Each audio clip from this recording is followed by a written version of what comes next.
Welcome to Untying Knots, Minds and Souls Untethered with Perry Clark. This program looks at mental health from unique perspectives and shows you how to manage your life by finding the knots that help you and stay away from the ones that could be a disadvantage. Now, here is your host, Perry Clark. Hello, everyone, and welcome back to Untying Knots, Minds and Souls Untethered. I'm Perry Clark, licensed marriage and family therapist, here with you.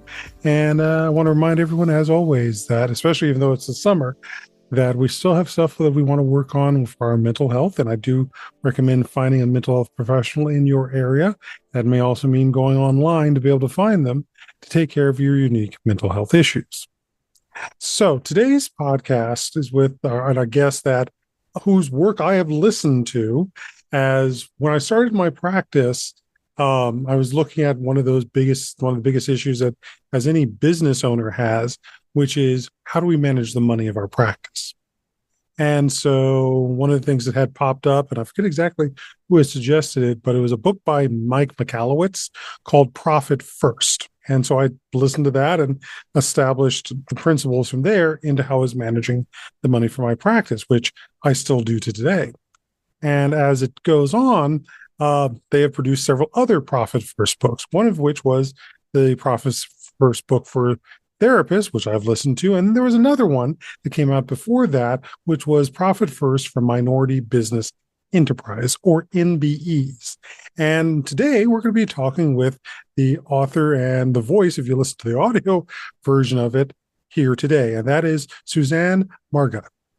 Susanne is a CPA and fractional CFO specializing in high net worth strategies for 7- and 8-figure entrepreneurs using the Profit First system. Susan is the CEO of the Mariga Group, which is a Goldman Sachs 10K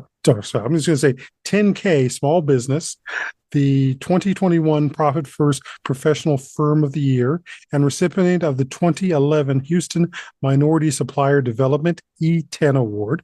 Susanne has been featured in the Houston Press Journal, MBE magazine, and in a variety of other social media outlets. She is the author of the Kirkus Award and published weekly editorial picks. Profit First for Minority Business Entrepreneurs, or Enterprises, I should say, which was written in collaboration with Mike Michalowicz under the Profit First brand. She is the host of the Profit Talk podcast.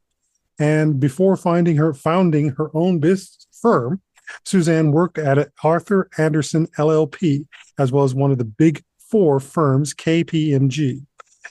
Combining her industry knowledge with her own experience of growing a small business has allowed Susanne to help her clients design unique Profit First based business plans that ensure success and long-term financial stability.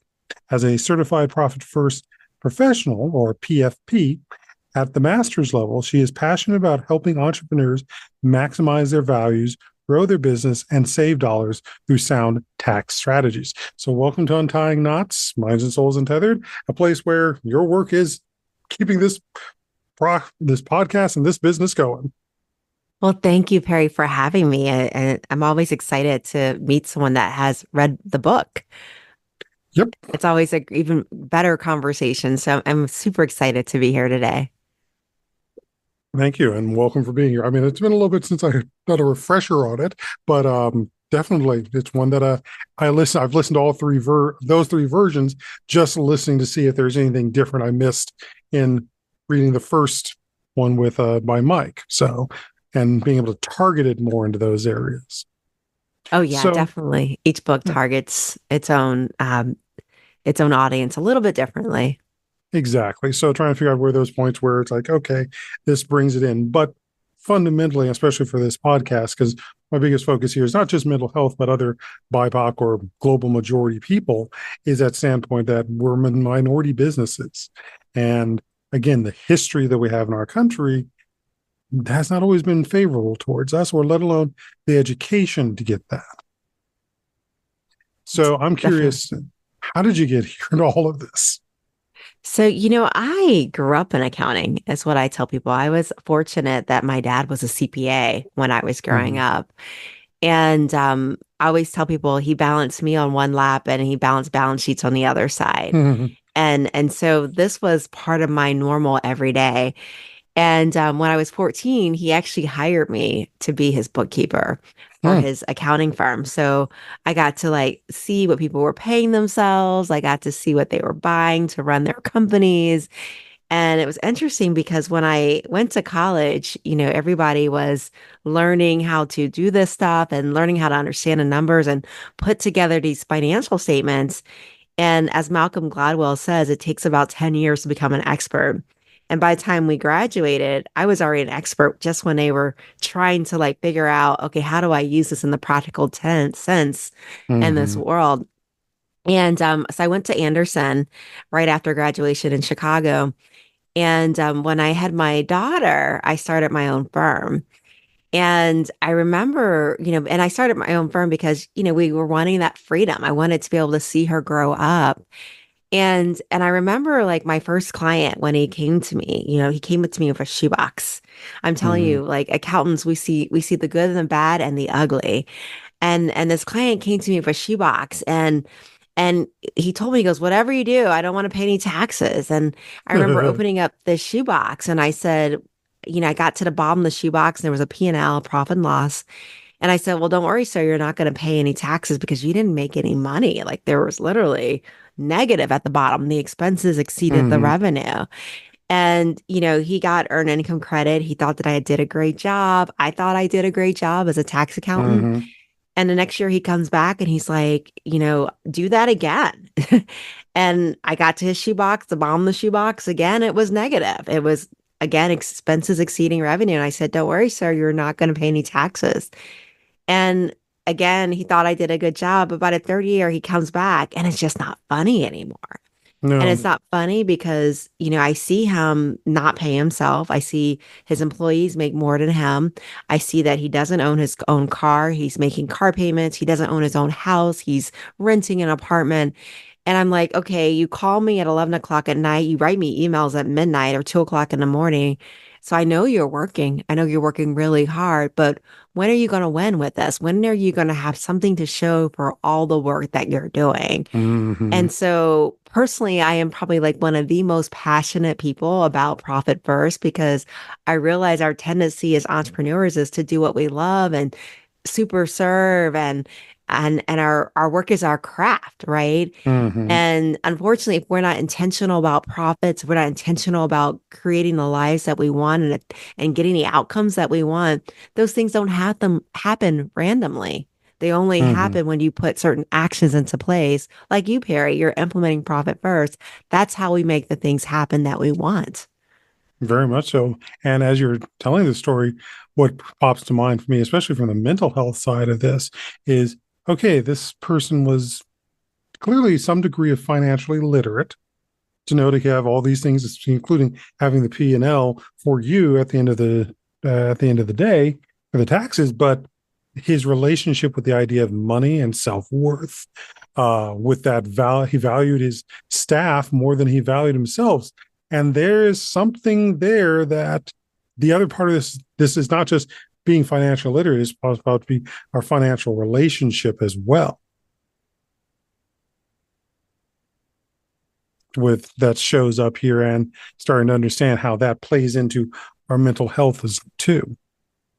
Exactly. And it's really about creating processes, creating steps, and really, like you said, Perry, going back to why. Why are we doing this? Mm-hmm. Why did I start this business? Why did do I even go to work every day? What are the things that I Mm-hmm. want?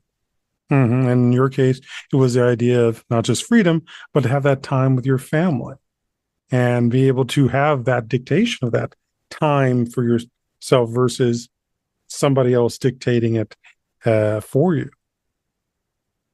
Yeah, So that's a big one. so true. And even as an accountant, that happened to me. I love what I did so much that eventually I fell into the trap too of super serving and, falling into that trap of that pressure to compete with your competitors and lower your prices just to be able to Mm-hmm. compete. And it wasn't until I realized that I wasn't getting anything that I wanted that I realized I Mm-hmm. needed to change. Hey, guy, and there's a big one is that you need to change.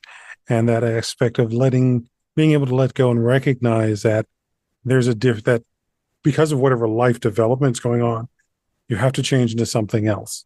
It's still you, but you got to change into a different version of you, which always comes back to, I think, one of those questions I always sort of when I hear people talking about getting these multi-billionaires to fund various social programs and they don't get the response they think about. As I want to say to them is like, what do you think that person gave up to be there?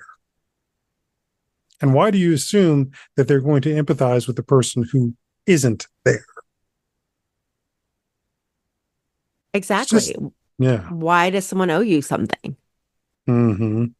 Or that standpoint of for them to see themselves as being that multi-billionaire, or as something I jokingly saw recently is like cash hoarders.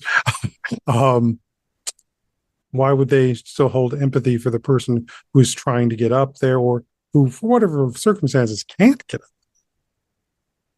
And I think that leads also into, as we talk about MBE, which is minority business enterprises, that standpoint of we as people of minorities, how we've also had to deal with the way money has been used for us and against us.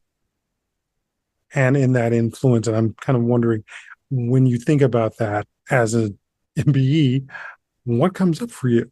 Or what did you have to let go of?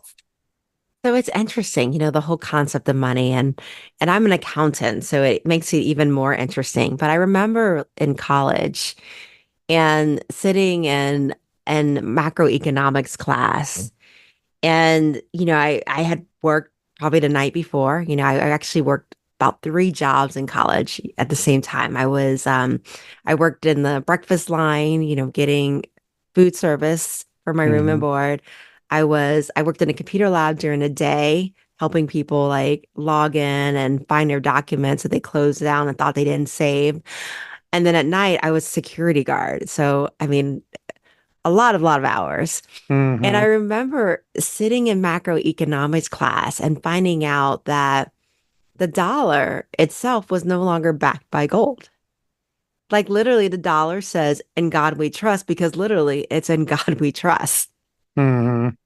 And it's not backed by anything but the belief that the American economy will always be good. Right. And there's a bridge in New Jersey I can sell you. And it's interesting because you'll see people, they will kill someone for this dollar bill, right? They Mm-hmm. will rob someone. They will lose family members, right? Family members will have descent because of this dollar bill. But in Mm-hmm. reality, it's nothing more than a piece of paper. Mm-hmm. And so many people, now it's our currency, right? It's what we use to buy our food and things like that. But at the end of the day, it's when we place value on ourselves based upon what society says that dollar bill is worth, meaning that, Mm-hmm. you know, you're worth $15 an hour because you work in a grocery store. You're worth $15 an hour. You're worth $300 an hour because you're a consultant.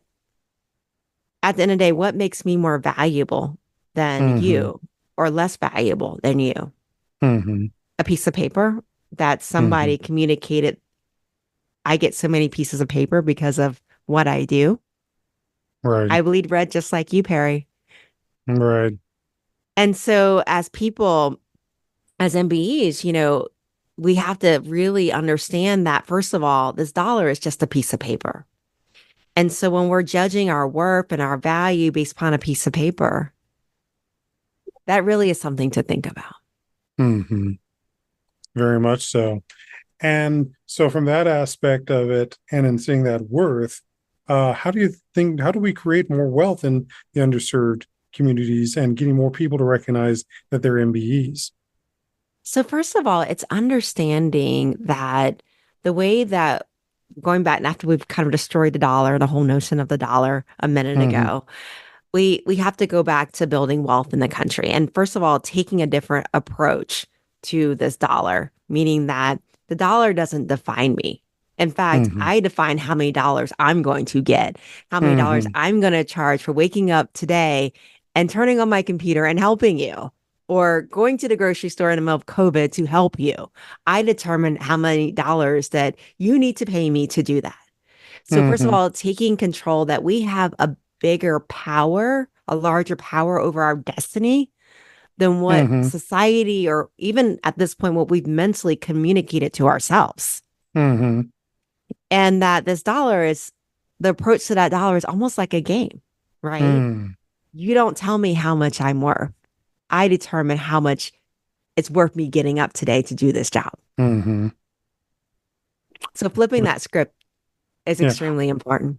which comes back to that sense of worth and confidence and self-esteem, self-efficacy as well. All of that is something that too many of us depend too much on that dollar providing that worth. And that comes back to what I'm saying about the emotional relationship that is had with money, not just, or emotional relationship with finance, not just the literacy of it. Exactly. So when your boss tells you he's giving you a 3% raise next year and inflation's been 5 or 7 or 10, then you have to Mm-hmm. decide, is his dollar that he's putting on you the same way you view yourself? Mm-hmm. And so that's another conversation you're going to have to have with that supervisor. So, how do we change communities? How do we change communities? And that's a very interesting conversation because I remember my first job out of college, I went to Anderson in Chicago, Arthur Anderson, amazing company, by the way. And I remember as I was moving to Anderson, I asked my colleagues, I asked them, where should I live? I'm not from Mm-hmm. Chicago. I grew up in Ohio. Where should I live? And my colleagues, meaning well, they told me, oh, you should live in Lincoln Park or Lakeview for any of you guys that are familiar with Chicago. But whatever you do, don't live on the South Side. Avoid the South Side. And so I listened to my colleagues and I got this amazing apartment off of Lake Michigan and Sheridan Road and it was so high up that you couldn't see where the lake ended and the sky began. It was such a beautiful view. Mm-hmm. And I remember like walking into my apartment, I said, man, everybody looks like Barbie and Ken and they drive a Jetta here.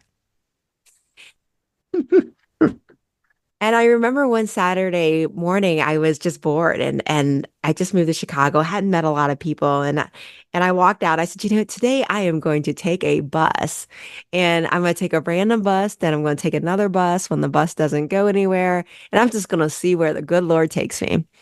And so I got in on my bus and I put in my coins and my bus ended right where Michigan, I think Michigan and Roosevelt, and I caught another bus that was heading in the same direction. And I noticed that the street started to change once I passed Roosevelt. I noticed that, you started losing those glitzy, glamorous, fancy stores like Crate and Barrel and Mm-hmm. Marshall Fields and all those great stores. And you started seeing more boarded up windows and people walking around with shopping carts that they've stolen from like the local grocery store. And literally, this is like less than 5 minutes of a drive away where things started to change. And I was like, why would one part of the city look so different than another? And I sat there and I thought about it for a while and I said, you know what? It's because if you keep looking, there's no jobs here. There's no industry. You'll see a McDonald's every now and then. You see a grocery store, but there's no doctor's offices. There's no malls. There's the industry is quite different. And so, Perry, in terms of how do you change a neighborhood? You change a neighborhood by creating thriving businesses, profitable businesses that create jobs for the community. Mm-hmm. That's providing that labor because no matter what, even if want to talk about going to a service industry, it's still a form of labor. And with all likelihood, by the time this episode comes out, Labor Day will be on us as well. So we're going to be looking at that standpoint of recognizing our labor, especially as we're now looking at this standpoint of this whole question about what comes up with AI. And the idea is, when is AI going to also, or robotics replacing that job of somebody who actually did that labor at a different point in time? And how many people have pushed for having that efficiency and they never have to worry about the human labor versus the mechanical labor? AI is going to add a whole different mix of it too. And that's also for those that are considering businesses or may have a business, right? Is looking at the future, right? In terms of labor and looking at where are we going in terms of industries. I took my kids to Sam's Club about a Hmm. year ago. And I asked them, I said, what do you see that's different now? What do you see that's different? And they looked around and they told me, they go, well, there's no people here really at the cashiers. Now you self-checkout. And it's Hmm. even gotten better, Perry, because now there's an app that you can scan as you go and you can actually pay for your stuff and you don't even have to see a person. And they don't even have to check your receipt because now there's readers as you go through that I guess counts your groceries in your cart and matches it to the receipt as you're walking Hmm. out. But there's no people is what they said. And I said, okay, Hmm. so let's talk about what jobs are available. What are the jobs that are available at Sam's Club now that they've eliminated as many people as they can? They're like, well, there's the guy that checks your receipts. I said, okay.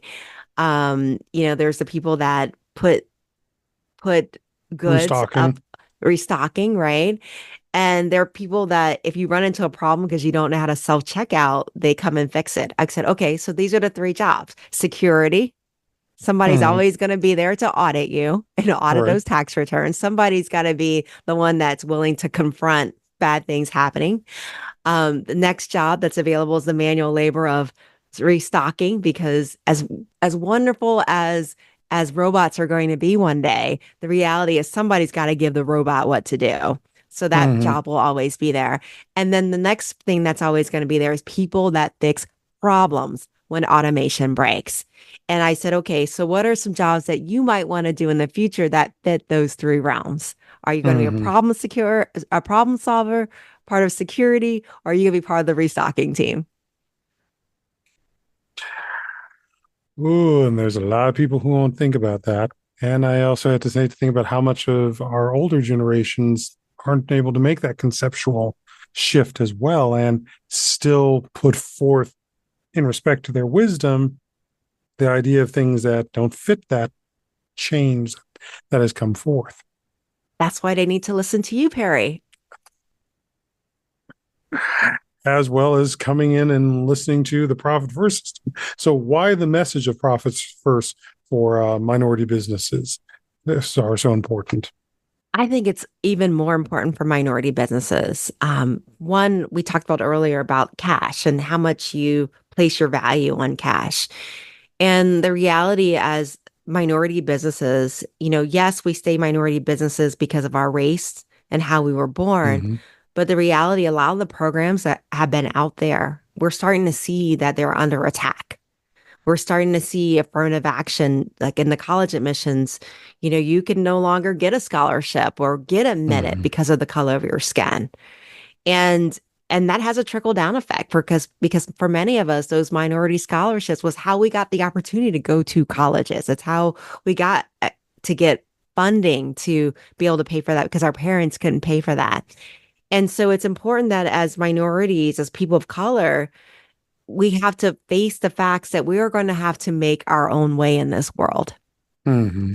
And we're going to have to create our own results. Now, we can choose to have labels that are put on us, meaning that Mm-hmm. you're worth $15 an hour, or we can choose to say, no, I'm taking control of my own destiny. And if you want me to do this service, my company to do this service, you will have to provide that. And so it's important to take that stand. First of all, with Profit First, what it is, Perry, is for our audience that may not be familiar with it. It's just as it says, it's pay yourself first, pay your profits first. And what Profit First does from a mechanic standpoint is you have bank accounts and at minimum at least five bank accounts and all the money comes into one account. I call it the income account. And then twice a month, you allocate to different bank accounts based upon their purpose. So you have an account for profit. So you're funding your profit account first. You have an account for your owner's pay because so many times I meet business owners and I ask them what they're paying themselves and they go, oh, I'm not paying myself yet. I'm still waiting to get to critical mass. We see that especially out there in Silicon Valley that they're waiting to get to critical mass. But the reality is most of us never get to critical mass, which is Mm-hmm. why 65% of businesses end up closing is because that theory is just a theory. There is no such thing of critical mass. And so paying yourself as you go is very important. And so that's why we have that bank account set aside for you so that you always pay yourself owner's pay. The next account is going to be your tax account because if you've got profit, you've got owner's pay. No matter what kind of magic your accountant's going to do for you, you will have a tax obligation. So we're going to create that tax account too so that we can fund taxes as we go. Hopefully we don't use all of it, but it's there in case we need it. And that last account is our operating expense account. And so what's happened is we've created an illusion of scarcity. So only what's available in that operating expense account is what gets used to pay bills. And so you've got the profit account, owner's pay account, tax account, and your operating expense account, and of course your revenue account. And you decide what you're going to allocate to these bank accounts based upon a percentage that you've already decided. So if you've decided that 10% of your revenue is going to go to profit, you're automatically profitable day one. If you decide that 20% is going to go to owner's pay, 20% is going to go to owner's pay. You've got a set salary. You're going to fund your tax account, 15%. And then whatever's left is operating expenses. So now instead of saying, okay, whatever's left over is going to get allocated to me for take home, you've already decided up front what your take home is going to be. You've already decided up front what your profit's going to be.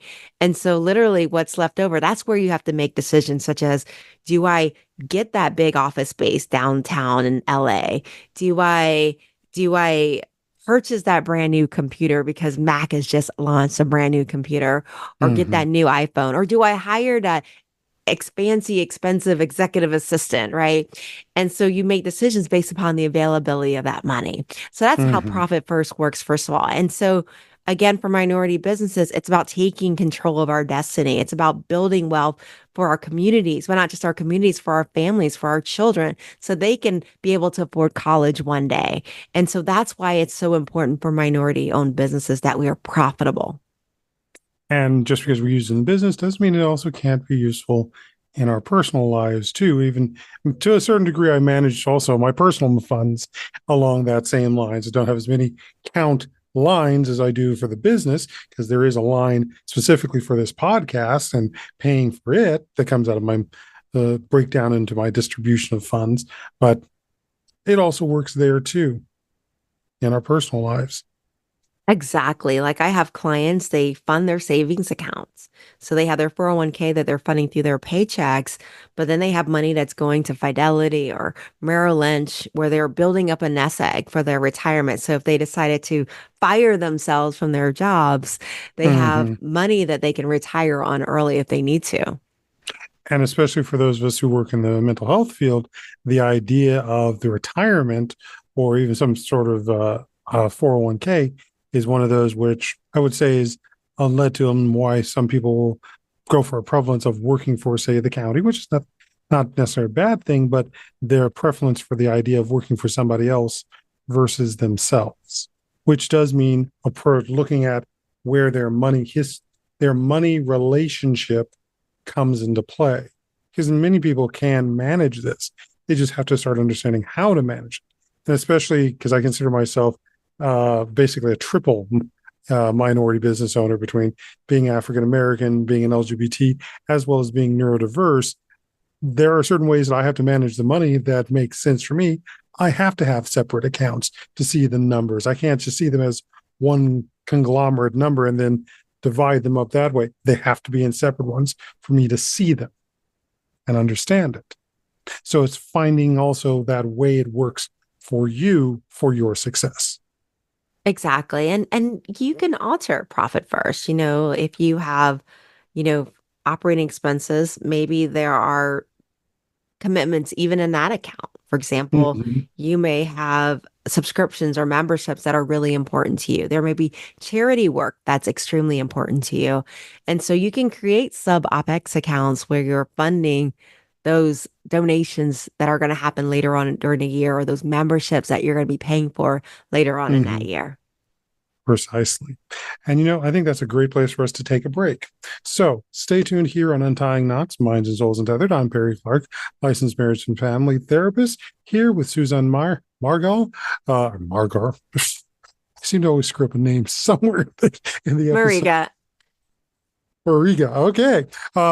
From Profit First. And we'll be back shortly, folks.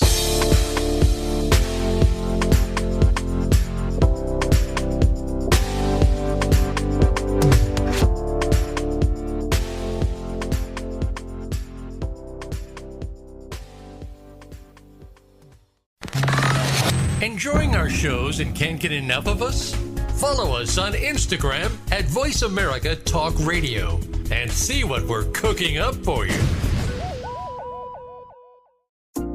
Our lives and the world around us can get messy and frustrating. Untangle and Grow Counseling's focus is to untangle that mess and make sense of it so you have a good foundation to build and grow from. Visit us on the web at untangleandgrowcounseling.com. Perry Clark offers individual psychotherapy, couples and family therapy, and adolescence therapy from a variety of coping materials and resources. Visit untangleandgrowcounseling.com for more information. Where can you listen to some of the world's top life coaches, ready to share success tips and entrepreneurial guidance? The Voice America Empowerment Channel will do just that. Hear about personal growth, building a better business, inspirational life stories, and personal branding. You'll find it every day at voiceamericaempowerment.com. The Voice America Empowerment Channel. It's your world. Motivate, change, succeed. Live up to your fullest potential. This is the Voice America Empowerment Channel.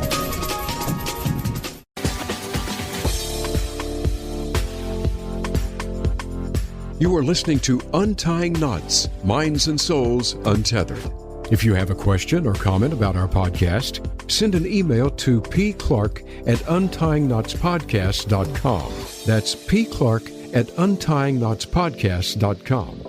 And now, back to the program. Hello, all. Welcome back to Untying Knots, Minds and Souls Untethered. I'm Perry Clark, licensed marriage and family therapist, here with Susanne Mariga of Profit First, and let's just say Profit First to stop there. So, if you're listening to our first half, we've talked a lot about the subject of minority business entrepreneurs, and we're going to continue talking about that and the Profit First system, how the two can work together for our success, but also the subject of our mental health. And I'm kind of curious from the mental health sides of it, what was one of the challenges you started recognizing and having for yourself as you started running your own business, or as you expanded in your business as much that you realized you needed help, or that something had to shift for your overall well-being? I think, Perry, when you run your own business, one of the things that you find is every level is a new devil.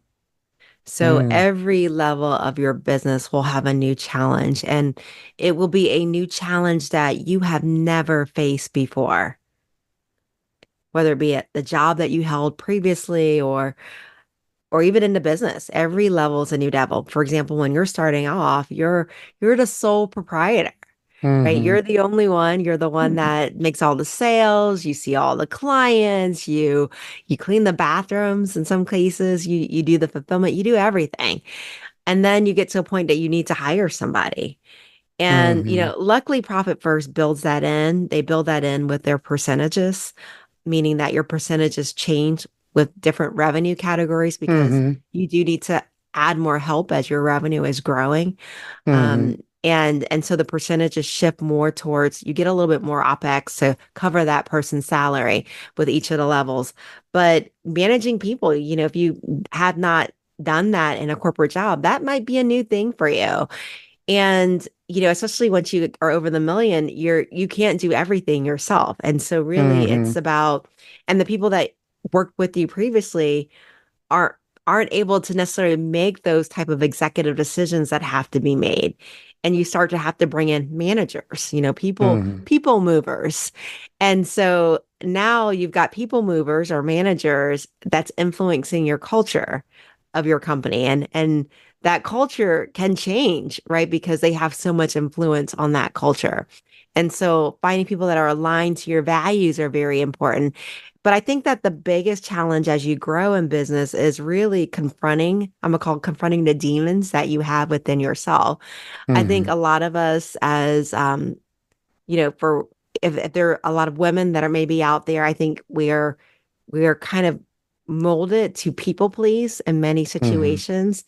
And so a lot of times you'll be in places where you will feel like maybe you are crazy for feeling the way that you're feeling. Like, why do I feel like I have to like micromanage this person just to get them to do their job? Why do I Hmm. feel like I have to do this? And I think a lot of times our first instinct is to go, what's wrong with me? Hmm. Why can't I get this person to move in a direction that I say, let's go right, they go left? Well, why is it is it my communication? What is wrong? Am I being too hard on people? Why is it that I'm not get effective in getting that? But sometimes it's not you. Hmm. Sometimes it's that person. And so really learning to connect with your gut and go, okay, this is, we're taping this, Perry. It's almost July 4th. And I'm excited because that's Independence Day, that's Freedom Day, right? Hmm. Now we can get into the ironic part of that, but we're not going to get into that for this conversation. But Right. as business owners, we are also entitled to our freedom in our companies, our freedom of Hmm. how we're going to have our company set up, what we want our culture to be like, what we want our results to be like when they're being produced and being ruthless in terms of protecting that culture or what we want that culture to be like and being able to be comfortable and standing in this is the company I'm setting up that I worked hard to establish and I am going to stand up for that culture because it's in line with my beliefs. And Hmm. so when you see people going left when they need to go right, you sometimes have to make that decision that they're on the wrong seat or they're on the wrong bus. Hmm. Yeah, because sort of two things come to mind. It was something when I had taken a trip to Ghana, someone was telling me about the idea of Ghana World Airlines and why it failed. And the conceptual thing there was more less social, but more of the tribes. So if you had a position available, you gave it to somebody in your tribe, but that didn't necessarily mean that person had the skills for whatever your business. You've got an accountant working in the mechanics. You've got a people person working in the financial office. Their skills and let alone the what it would take for them to get trained was not necessarily being stopped and considered for your success, which then also makes me wonder and think about what happened when we get into things like the 1960s and the revolutions there and the changes of what you eventually saw on the south side of Chicago of how many people who had gotten so used to that culture of, to some degree, bootstrapping it or just running it themselves that they couldn't flex and their businesses failed. And we lost so much of that ability and thinking to propel our businesses. And I think that's even more challenging for us as people of color and minority owned businesses because a lot of times in our journey, we're the first in our family to do this thing, right? Mm-hmm. Perry, I don't know if you come from a line of therapists in your family or if you're the first No, one. I'm the first therapist. And a lot of times we're the first to go to college. And we've been raised that we're no better than anybody else. Mm-hmm. We've just worked hard. Mm-hmm. And we've been raised to believe that if we can do this, then anybody can do this. Mm-hmm. But the reality is, Perry, just like you said, we all have a different talent. We're all made for different things. And it's an oxymoron in many ways because, on one hand, we want equal rights and we want equal opportunity. But the reality is we are all not made to do the same thing. Mm-hmm. And so when you think about creating an engine that runs well or a company that runs well, part of that is putting the right people in the right spots where they Mm-hmm. are going to be able to maximize their talent and maximize the skill sets that bring them joy every single day. Mm-hmm. And Well, yeah, and whereas the warm really body being approach okay does with not that. work well. Yeah, if you've got something where you just need that mass brute physical labor, fine, throw a bunch of people at it. But you've got to be able to do very literally a fine dance there are specific techniques, but specific steps, and that's where we have to be able to customize. We have to put the people, as you said, in the right places, and also make sure their mindsets are towards that standpoint of building and creating, but still respecting themselves too.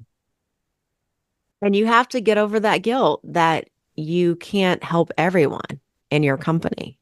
There are going to be other ways that you're going to be able to help. Maybe you're going to be able to set up a scholarship fund for children that get good grades, but you're not going to be able to help everyone in your particular company. And that's a bigger problem for, I think, for a lot of therapists is we want to see people succeed and we want to help people, but not every therapist is good with every person. I'm very much a believer in therapeutic fit. So if we don't fit together, I'm not going to force a relationship. And the same thing we can say with businesses. But that takes a lot of maturity and a lot of really knowing thyself to get to that point. It's not something that comes natural, especially the way that we're raised, right? It's not something that comes natural. And it takes a whole different level of empowerment to come there. Definitely. And there's a lot of people out on that journey, and there's a lot of people also afraid to do that work and deal with that change of what does it mean to now become and make this other person who can run this business, who can use the profit first system as well. And I think that may also come into that aspect of talking about obstacles that prevent MBEs in comparison to non-minority entrepreneurs and how they overcome this. Finding that maturity. And it's interesting because non-minority companies also face that same thing. You've seen, I've seen non-minority companies have people on the wrong seat and the wrong bus, just like us. I think it's more of the guilt that we have as people of color to, to help those that are coming up too. And that responsibility is there. That's how we grow as a people, is by helping everyone, but we have to find the right way to help everyone. Definitely. And one of those other areas is, especially in business, is expanding your business into working with government contracts. What works? What can lead people into overall disasters in that same front too? Because none of these things are like certainty or guaranteed. They all have a flexibility that you got to be able to work with. So, government business and government procurement is an interesting beast in itself. And it's interesting because governmental contracts are procured based upon a process called a request for proposal, or RFP. And typically the winner of those proposals is the one that's considered the best value. And best value is a combination of the lowest price and the best quality. Now imagine having that in the room. Aren't those like kind of like competing opposites, like lowest price, best quality? Well, yeah, because I mean, that there's that classic saying: you can have it good, you can have it fast, you can have it cheap, but you're only going to get two of those three. So guess how often quality is the thing that gets sacrificed. Right, exactly. And it's interesting because, when you're bidding on that government contract and you're the best value, one of the problems that happens is when you're the lowest cost provider, your margins are really low. And so what happens is that any type of error or unexpected event, like if you're doing construction and you've got weather, that's going to delay your construction, or you've got additional patients because you've offered a set fixed price and they can bring in as many patients as possible for you to see, then any type of unplanned event or error will result in a loss.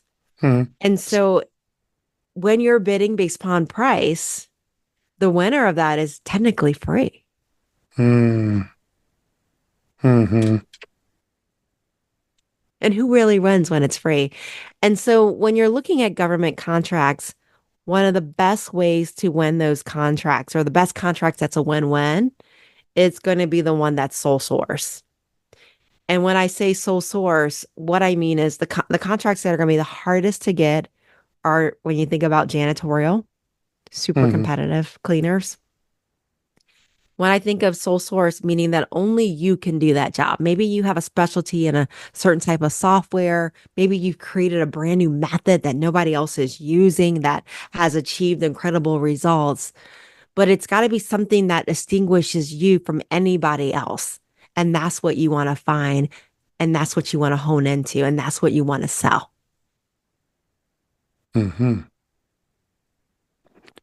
Or be able to fill that void as well as another impetus for doing business. You want to turn that to the least competitive bid out there. But still it keeps you in a, bringing enough to keep the business running too. Oh, when you're sole source, you can name whatever price you want. Right. And that, yeah, until somebody else creates a business, now provides you a competition. And so how do you evolve with that? So it's an ongoing aspect of evolving as opposed to just staying static. And not even that, it's going up the food chain in many ways, right? Versus the low hanging fruit, getting into the more complicated work. We talked about Sam's Club. The jobs that existed were either the bold, meaning I'm going to confront you for stealing, the one that restocks, so the very low hanging fruit, or the one that's very competitive, or the one that's willing to problem solve. And so, we had sole source contracts, but again, we knew a very specific software. We knew how to do governmental accounting, which not many people knew how to do because not every school offers it. And again, what do you know how to do that isn't easy to access? Which I would say to many therapists, we are very much in that category because not everyone can do our job.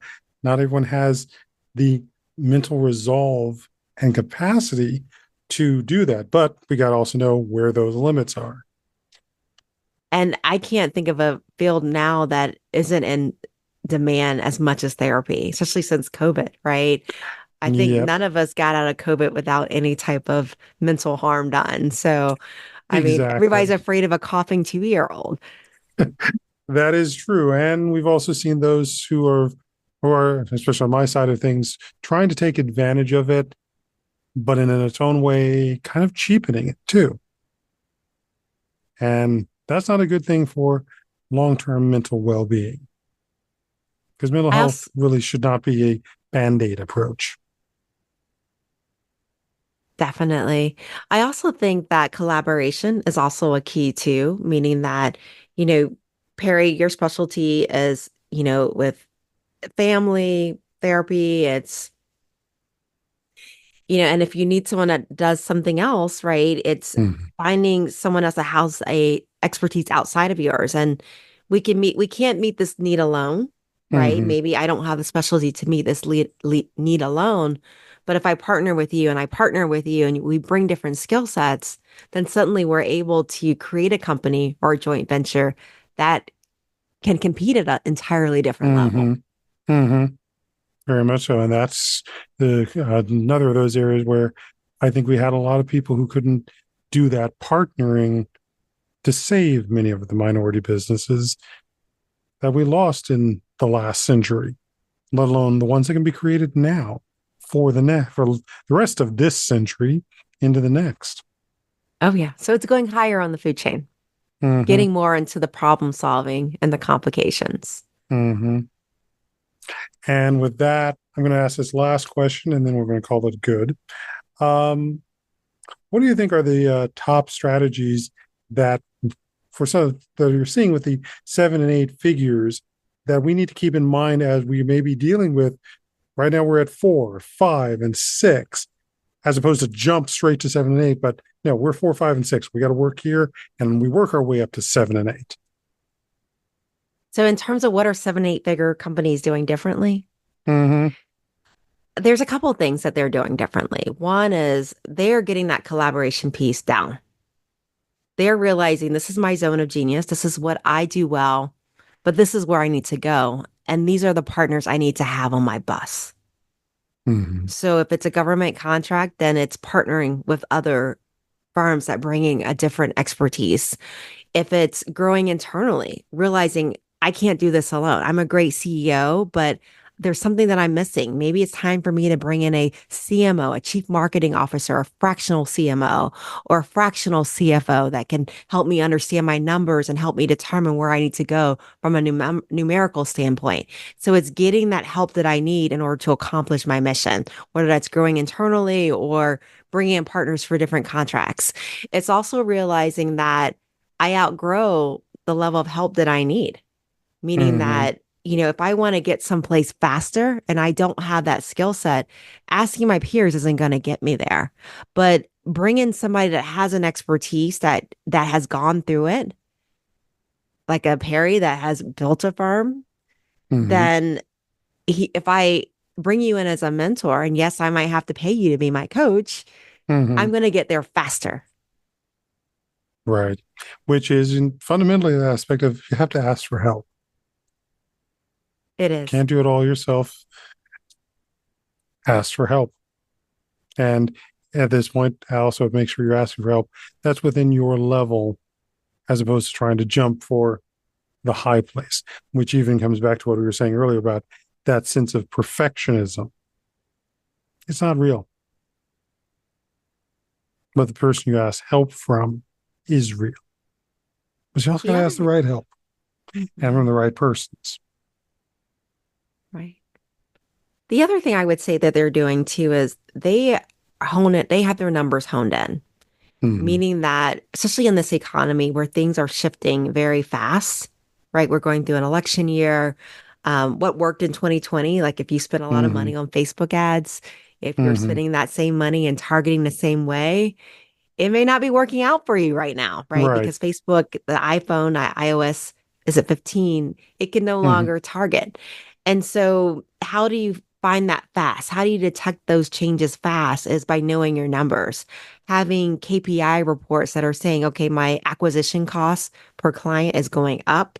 I need to change that. Looking at chargeability, meaning that I have team members that should be 90% chargeable, but why is this person only 50%? Or why are they taking so many hours working on this one project versus this other person that's doing it a lot faster? But having the data and the systems that can create that data is extremely important. Right. And it's being able to look at that as opposed to we need a combination of heart, mind, and gut. Now, you may not have all of that. So who are you getting to make up those other places and making sure you guys can work together? So I think that's definitely some things we keep in mind as we go through further into the 2024 and move into 2025. So I want to thank you for coming on and talking about all of these things. Where can folks find you if they want to learn more about working with you, working with Profit First, or any of the other stuff that we've talked about? So I have a free resource. One of the things I did talk about earlier was Profit First, and I talked about transferring to the different bank accounts. I actually have a free gift. If they go to profitmap.co, they can actually download those percentages. So if you can look at what is your revenue right now and look at how much should be going to my profit account as a percentage of my revenue, how much should be going to my owner's pay or tax account or operating expense account. That chart will show you how to do that. So that's the best way to do that. And then feel free to find me on LinkedIn, follow me. I always create great content. Definitely. You said that was profit.co was the profitmap.co. Profitmap.co. Okay. Try to make sure I put that in the notes as well for everyone who's looking. So thank you again for being here. And I know I've read the book and hope some others will be reading it too. So be well, folks, and thank you again.